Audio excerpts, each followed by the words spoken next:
성부와 성자와 성령의 이름으로 말씀드립니다. 한 주간 동안 안녕하셨는지요? 한동안 맑은 날씨가 계속되더니 지난주는 흐린 날이 꽤 많았던 한 주일이었습니다.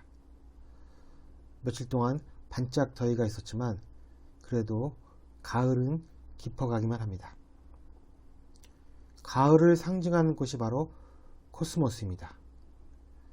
색깔이나 생김새 그리고 군락의 모습까지 제가 제일 좋아하는 꽃이 바로 코스모스입니다.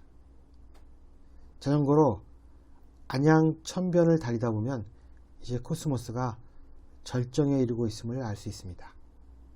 그리고 그 모습은 대략 11월 중순까지 지속되다가 찬바람이 불기 시작하면서 꽃이 떨어집니다. 아마도 그때까지가 가을일 것입니다.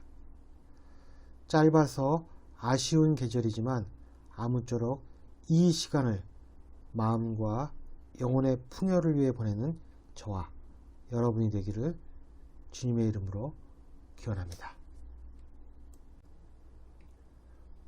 오늘 이 독서인 히브리서는 하나님의 말씀이 어떠한가에 대해 이야기하고 있습니다. 하나님의 말씀은 살아있고 힘이 있으며 어떤 쌍날칼보다도 더 날카롭습니다. 그래서 사람의 마음을 꿰뚫어 영혼과 정신을 갈라놓고 관절과 골수를 쪼개어 그 마음속에 품은 생각과 속셈을 드러냅니다. 우리는 구약의 여러 사례를 통해 하나님의 말씀을 접할 수 있었습니다.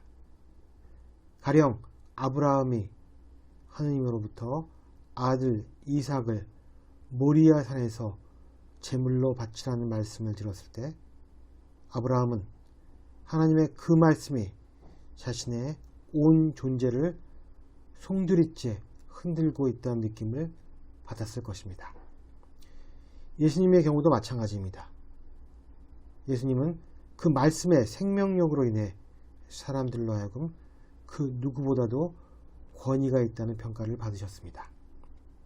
때로 그 말씀은 제자들과 믿는 사람들을 살리기도 했지만 동시에 적대자들로부터 반대와 공격을 불러오기도 했습니다. 닭이 울기 전에 네가 3번이나 나를 모른다고 할 것이다 라는 베드로를 향한 예수님의 말씀은 베드로의 깊숙한 불신까지 후벼파는 예리한 칼이 되어 그의 부족한 부분을 베어버리신 후 그를 신실한 제자로 만들었습니다.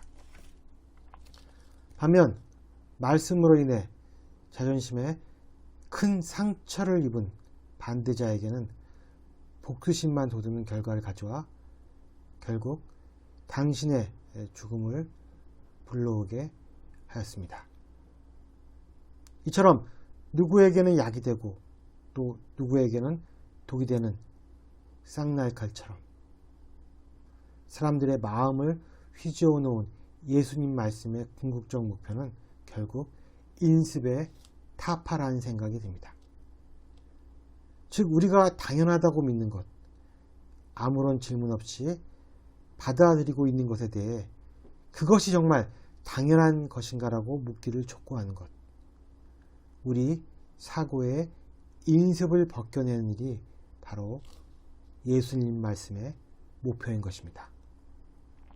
그래서 우리가 지금까지 젖어있던 타성으로부터 벗어나서 하나님께로 방향을 돌려 영원한 생명을 추구하도록 만드는 것. 이것이 결국 말씀을 통해 하나님께서 이루고자 하시는 일 아닐까요? 그렇다면 예수께서는 오늘 복음에서 어떠한 인습을 전복시키려고 하시는 것일까요? 바로 돈으로 대표되는 물질에 관한 인습입니다. 오늘 복음에서 예수께서 길을 떠나시는데 어떤 젊은이가 달려와서 무릎을 꿇고 선하신 선생님, 제가 무엇을 해야 영원한 생명을 얻겠습니까? 하고 묻습니다. 그러자 예수님은 먼저 그가 살인, 간음, 도둑질, 거짓 증언을 하지 말고 속임수를 쓰지 말라. 그리고 부모를 공경하라는 계명을 잘 지켰는지에 대해 물어보십니다. 그러자 그는 자신이 어려서부터 모든 것을 다 잘 지켜왔다고 자신 있게 대답합니다. 예수님은 그러한 그를 보고 대견해 하시며 한마디를 덧붙이십니다. 그 한마디는 그가 가진 모든 것을 다 팔아 가난한 사람에게 주고 당신을 따르라는 말씀이었습니다. 그런데 예수님의 이 말씀은 젊은이의 영혼과 속셈을 쌍날칼보다도 더 날카롭게 꿰뚫는 비수가 되고 말았습니다. 왜냐하면 그가 재물을 영원한 생명보다도 더 소중하게 여기고 있음을 만천하에 드러나게 했기 때문입니다. 결국 그는 울상이 되어 근심스러운 얼굴로 예수님을 떠나가게 됩니다. 자신의 믿음을 과신했으며 또 그 한계치를 모르던 젊은이에게는 좋은 교훈이 되었습니다. 어쩌면 이 말씀이 계기가 되어 한참 시간이 흐른 후에 새로운 결단을 통해 재산을 가난한 사람들에게 주고 주님을 따랐을지도 모르기 때문입니다. 그러나 예수께서 재물을 많이 가진 사람이 하느님 나라에 들어가는 것보다는 낙타가 바늘기로 빠져나가는 것이 더 쉬울 것이다 라고 말씀하심으로써 부자가 재산을 포기한 일이 결코 쉽게 일어난 일이 아님을 말씀하고 계십니다.